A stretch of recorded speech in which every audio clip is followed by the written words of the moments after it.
Framework is all about modular, upgradable laptops, and now the company is offering people a more cost-effective entry point. It has dropped the price of its bespoke factory second system, which was built with excess parts and new components, such as it is now offering a Framework Laptop 13 barebone configuration for under $500 for the first time. The 13-inch machine comes with 11th generation Intel Core i7 with Iris Xe graphics, so the CPU should be sufficient for most basic tasks and moderate gaming. Framework Barebones laptop does not include RAM, storage, Wi-Fi connectivity, power adapters, or even an operating system. Tinkerers, the folks who likely would be the most interested in playing around with Framework system, are likely to have some spare parts kicking around anyway. You can buy whatever other components you need from Framework Marketplace.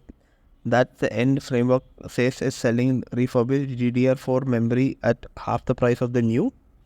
One other thing that is worth noting is the Framework B-Stock system has an original display with slight cosmetic issues.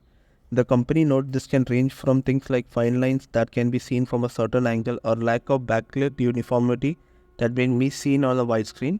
E-stock systems have a matte display, but they are a little bit more expensive. Factory second laptops are available in US, Canada and Australia for the time.